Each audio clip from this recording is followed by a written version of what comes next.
आपका समय बहुत ही अमूल्य है। एक कहानी जो आपका समय बदल सकती है। मैं हूं अनुराधा जायसवाल और आपके अपने चैनल ग्रो अप हिंदी में एक बार फिर से आपका बहुत बहुत स्वागत है। आज मैं एक राजा की कहानी सुनाने वाली हूं। उसके जीवन में ऐसा कुछ घटना घटित हुआ जिसके कारण उसका समय बदल गया। तो अगर आप आज इस कहानी को पूरा सुनेंगे तो हो सकता है कि आपका भी समय बदल जाए। एक राजा था, वो बूढ़ा हो चुका था। अपने राज्य का काम धाम वो बहुत ही अच्छी तरह कर रहा था। उसने एक बार अपने राज्य में एक उत्सव का आयोजन किया।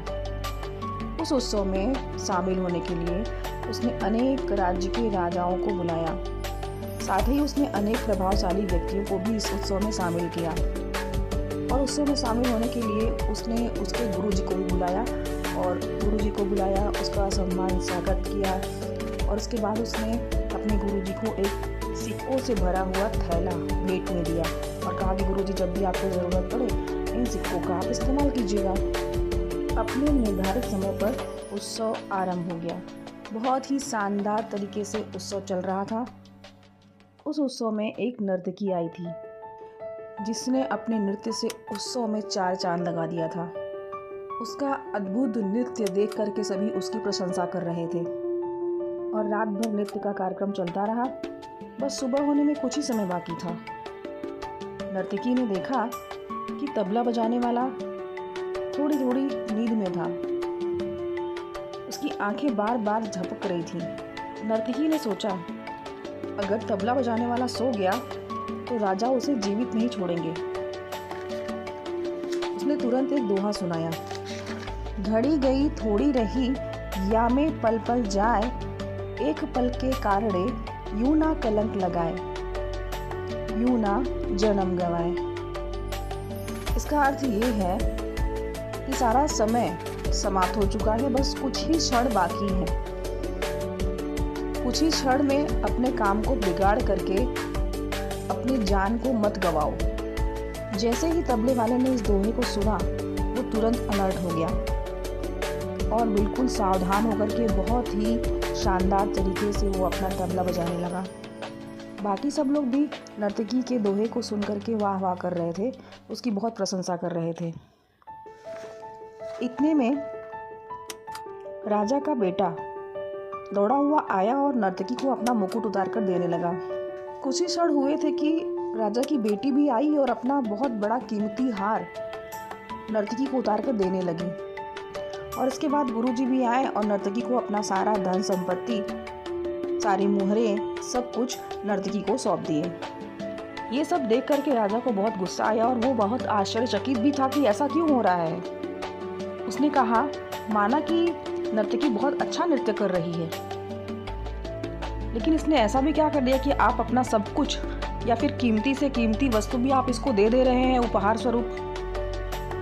सबसे पहले राजा के पुत्र ने कहा, पिताजी, आप इतने वर्षों से राज्य कर रहे हैं, मैं बहुत समय से प्रतीक्षा कर रहा था कि आप मुझे राजा बनाएंगे, किंतु आपने ऐसा नहीं किया। इसी कारण आज शाम को मैं आपकी हत्या करके राजा बनना चाहता था, किंतु इस दोहे के कारण मुझे ये समझ में आ गया कि अब आप वृद्ध हो चुके हैं और कुछ समय के पश्चात आप मुझे राजा बना ही देंगे, इसीलिए मैंने हत्या का विचार त्याग दिया।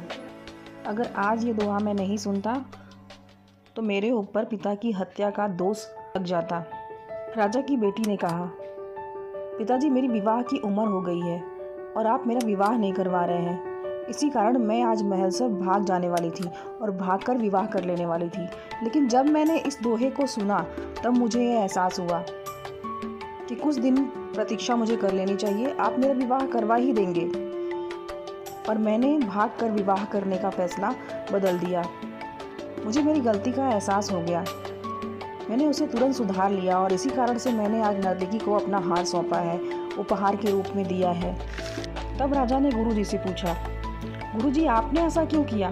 तो गुरुजी ने कहा, महाराज, इस नर्तकी ने मुझे भी आज जीवन का बहुत बड़ा सबक सिखाया है। मैंने जीवन भर जंगलों में बैठ के तपस्या की है, प्रभु की आराधना की है, पूजा किया है, और आज आपके कहने भर से मैं नर्तकी का नृत्य देखने चला आया। इस दोहे ने मुझे समझाया कि मेरा बहुत सारा जीवन का पल बीत चुका है, बहुत सारे जीवन में पल मेरे बीत चुके, केवल कुछ ही पल मेरे जीवन के बाकी हैं। तो क्यों ना मैं इसे बचे हुए जीवन को अपने प्रभु के चरणों में लगाऊं, उनकी आराधना में लगाऊं, पूजा में लगाऊं। बस इसी कारण से मैंने अपना सब कुछ नर्तकी को सौंप दिया।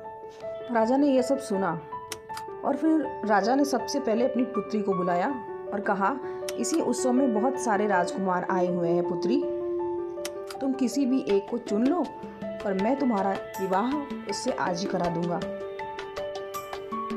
राजा ने अपनी पुत्री का विवाह उसी दिन करवा दिया, पुत्र को राज्यपाट सौंप दिया, खुद भी आराधना करने के लिए, तपस्या करने के लिए राज्य छोड़कर चला गया।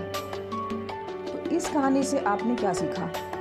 इस कहानी से आपने ये सीखा कि अगर कोई भी बात, कोई भी कार्य किया जाए तो उससे फ़ायदा होता है, लेकिन अगर कोई भी कार्य या कोई भी बात सही समय पर किया जाए तो उसका फ़ायदा कई गुना होता है। कहानी अच्छी लगी हो तो वीडियो को लाइक, शेयर और सब्सक्राइब ज़रूर कीजिएगा।